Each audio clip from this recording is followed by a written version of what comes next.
So when I was a kid, we had middle school. We didn't have junior high.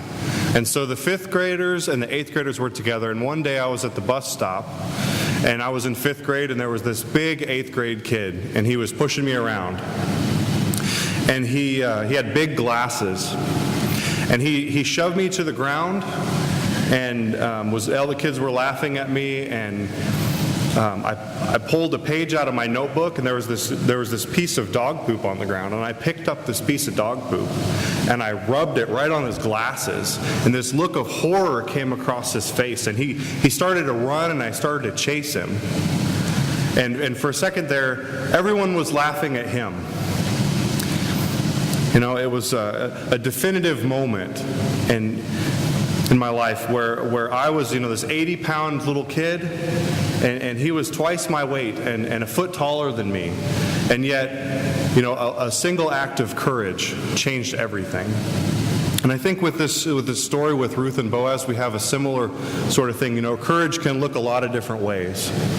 Sometimes it can look like running a bully off at the schoolyard, but sometimes it can look like the power of vulnerability. And so, what we have here in Ruth is a story of courage. A story of courage, compassion, and connection. And Ruth had done as her mother-in-law had suggested, going before Boaz in that cultural way that she was supposed to do, to ask him to marry her and to take care of her and her mother-in-law. And last week we talked about how Ruth and Naomi had returned after a time of famine back home to Bethlehem, and they were both widows. And they had a hard time, Basically, if you were a widow, you had two options. You could sell your land, but that'd be like selling a family farm that was passed down from generation after generation. Or you could basically face three options. You could starve to death, you could sell yourself into slavery, or you could resort to prostitution. And that was basically all that was there for the widow. And so this led to the creation of these laws of compassion. The Jewish people had a law where a close family relative, like a brother, would marry his brother's widow and take care of her. And in an agrarian society like ancient Israel, what was most important about marriage wasn't love as we commonly think about it. It was land and wealth that was passed down, and it had to stay within a tribe. And so when a brother would marry his brother's widow, who was childless, he would do it so that he could raise up children for his brother, not for himself. And so that land would continue as his brother's land, passed down to these descendants that weren't really technically considered to be his, but were considered to be his brothers. And so there was this thing called the kinsman redeemer laws. And it was there so that a family who experienced tragedy and poverty could be pulled back out of it, and that maybe the next generation would be a lot more blessed and have a fresh start with the land. And so this wasn't really something that benefited the husband. That's why they had to have laws to make people do this. He didn't really inherit his brother's land. He did inherit the responsibility of taking care of it temporarily before he could pass it on to his children. And so they had to have these laws for a reason, because people weren't willing to do it. It's kind of like Monopoly. When you're in Monopoly and someone goes down in Monopoly and all of a sudden you win, but they had to go bankrupt before you won. And so you get all their debt, and then you find that moment in the game where you were sitting pretty, and then all of a sudden you had to sell everything to redeem back all this property and all this stuff. And so suddenly you're almost bankrupt yourself. That was what this law represented. And in this situation, Ruth was a Moabite. She wasn't actually a Jewish a woman, and so it would have been really easy for Boaz to just sidestep this and not take this debt on. So, their situation really was so tragic that there wasn't a box for it, that there wasn't actually clear laws about what happens if the mother-in-law's widowed and everyone's widowed and there's no sons and one of them's from a different tribe or a different country or a different people.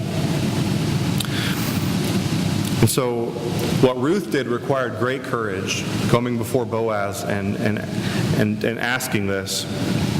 It's not the kind of courage that comes from facing down a bully at the schoolyard, but it's great courage nonetheless to be vulnerable and to come out and ask for help. And so she comes before him in a public place where people are camped out to watch their piles of grain.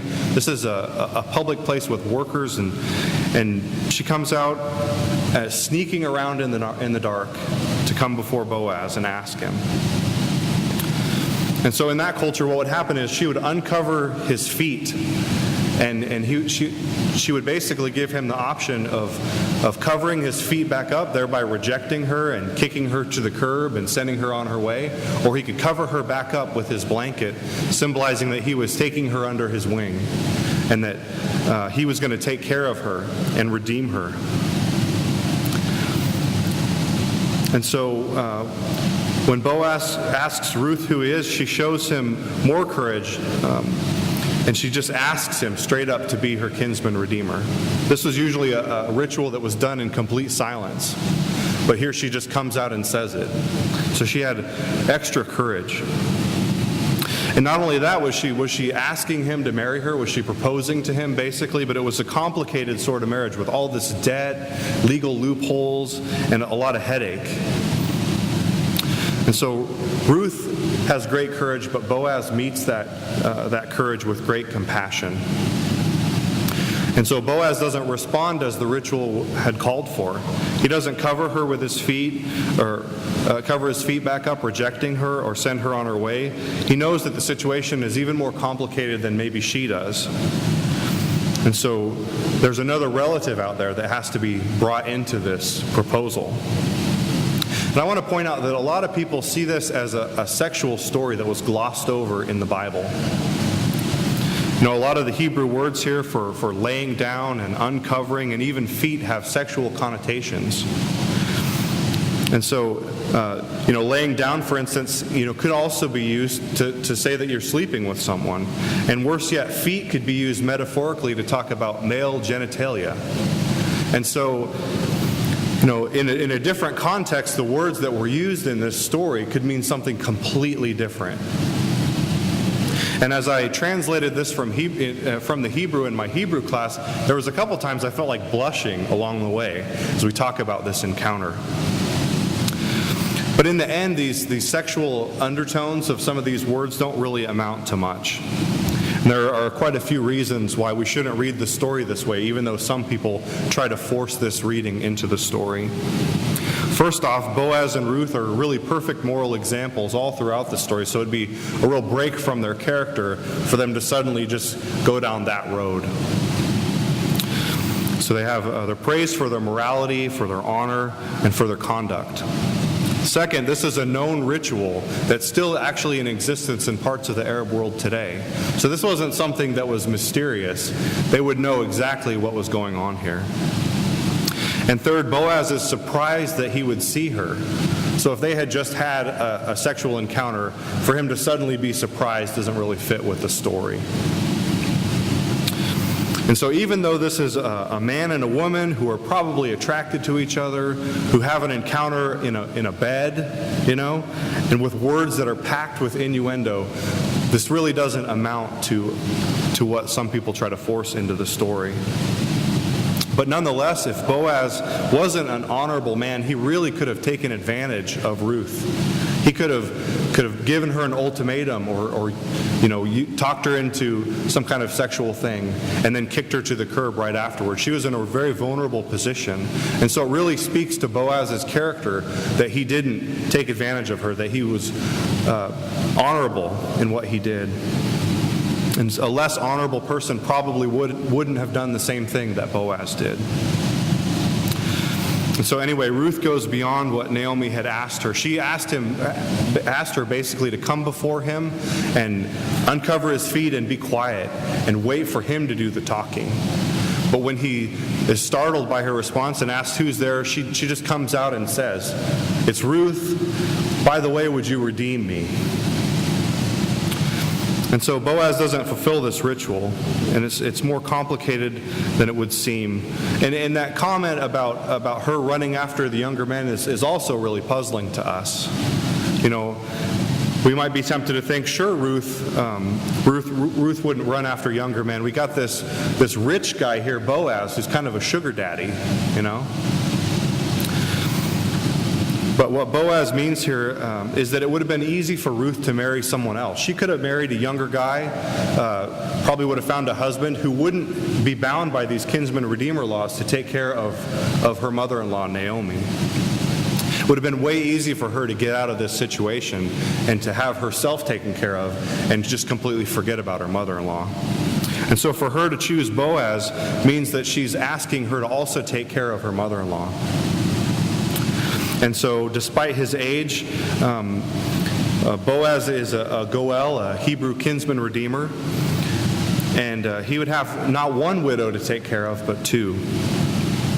And the younger man who wasn't related, he could just cut and run, take her out of this. And so we don't really know how old Ruth and Boaz are in this story. But chances are Boaz is really surprised because he is significantly older than her. He thinks of himself as off the market, as kind of way too old, way beyond Ruth. And the Bible doesn't say how old they are, but according to Jewish rabbinic tradition, Boaz here is probably 80 years old, and Ruth is 40. And I'm not really sure that I buy that, but Ruth is really past her prime. She's already been married before. She's already been married for a couple years, hasn't had any children to raise up, to take care of her in her old age. And so if Ruth really was 40, statistically in our day and age, she'd only have a 5% chance of ever having children. And you add to that an 80-year-old man, we're talking, this is what would be considered a divine act for someone to have children in this situation. So they were a very unlikely couple. Lots of people gloss this story either as Ruth being forced to marry this old geezer, or as making Boaz really young and making it seem like this idyllic kind of love story like Cinderella. But that's not really the case. This is an older man and a younger woman. And so this story reminds us that Ruth has courage, that Boaz has compassion, and this brings them to a point of connection. Boaz is going to now leave this place and go get to the bottom of it. He's going to track down this relative and make good this offer to take care of Ruth and her mother-in-law. And something in this story finally might change for the better. They have this poverty that's coming to a harvest, and they know that while the harvest is going on, they can glean and they can be taken care of. But after the harvest ends, after the food runs out, it's going to be really desperate times. And now, with Boaz in the situation, maybe it's going to get resolved in a good way. And so I don't think we can really understand this story apart from knowing what it means to fully embrace being vulnerable, the power of vulnerability. Ruth put herself before Boaz with a crazy amount of courage and vulnerability. And we live in a culture that we're taught basically never to be vulnerable, never to trust anyone, because if we trust someone, that they'll hurt us. And many of us have experienced this kind of hurt, and it's just reinforced this thinking. Back home in Oregon, you don't ever know your neighbor, really. You don't borrow stuff from your neighbor. You don't ever put yourself in a situation where you would owe anybody anything. We're so individualistic out there. It's not like here where it's a small town where you can borrow stuff from your neighbor, things like that. People are just really isolated. And so many of us have pride issues, We don't want to make ourselves vulnerable because we're too proud. We're too proud to ask anyone for help. And some of us don't ever make ourselves vulnerable because of great fear and shame, which is just fear of being rejected, fear of that we'll be cut off from relationship. And I think a lot of us numb ourselves away from being vulnerable. I was a drug addict for 8 years, and that was how I dealt with things. Instead of acknowledging my weakness or making myself vulnerable, I would just numb it all away. And whether you're a drug addict or an alcoholic, we all do this to some level. It could look a lot differently in a lot of people's lives.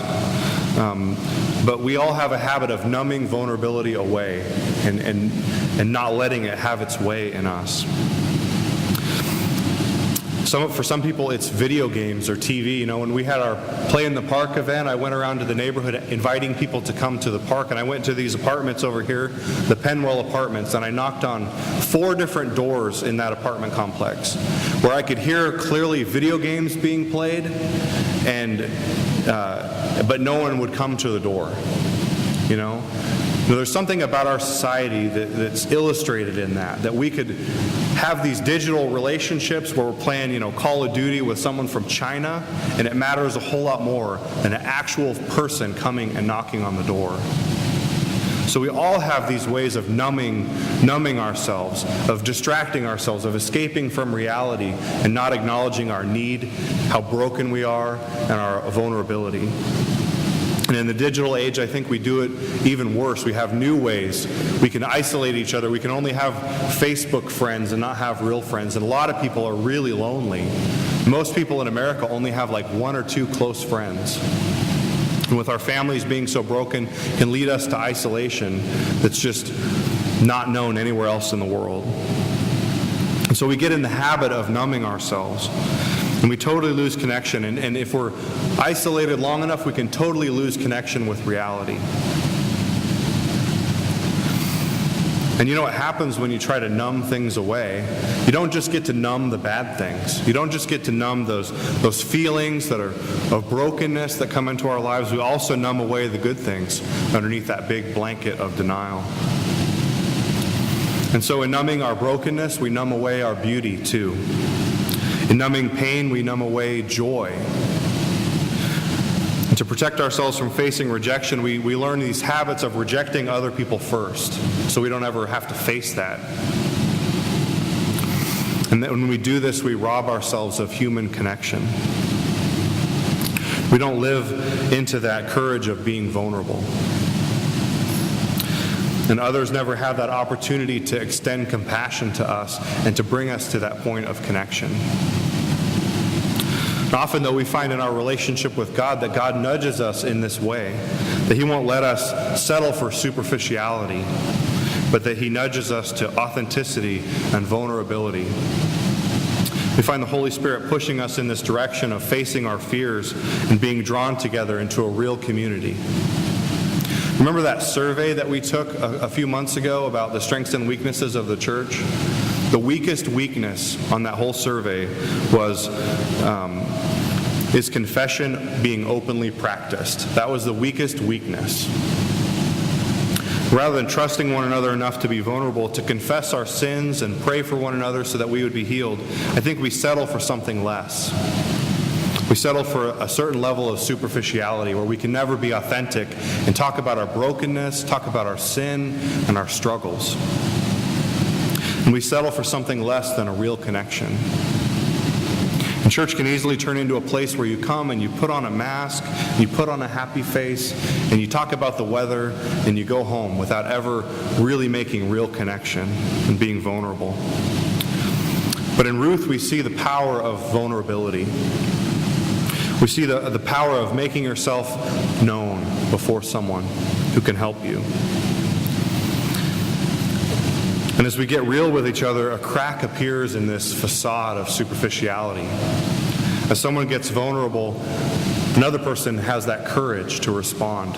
And a crack starts to form in this shell of this mask that we wear. And we find ourselves into a deeper community, into a deeper relationship. And so without this kind of connection, it's hard for us to love God and love ourselves and follow Jesus together in the midst of all our brokenness. We just isolate and deal with our sin and our struggles all by ourselves. And that's really not what the church is supposed to be. It's supposed to be not a hotel for saints, as they say, but a hospital for brokenness, a hospital for sinners. And so as we go into this time of open worship, I want to give you an opportunity to be seen, to make your vulnerability known, to acknowledge your need and reach out in maybe a courageous act of vulnerability. Remember that God's power isn't made manifest in our strength, but in our weaknesses. And so I encourage you to let your vulnerability show. And if as you wrestle with what it means to be vulnerable and what it means to struggle, what it means to find yourself maybe in a hard time, if you feel called to share, feel free to be vulnerable. And maybe if you're struggling with something, you don't even have the words, as we go into this time of open worship, maybe just stand and have people gather around you and pray for you. And so I'd encourage you to reflect on this as we go into this time of open worship. Recognize the brokenness in your life. Don't just sweep it underneath that blanket of denial. And I invite you to make those things known, to be seen in this community. And if you're new to us and you're not really familiar with open worship, there's a there's a brochure in the pew pocket in front of you that would help you understand what we're trying to do as we try to listen to God together.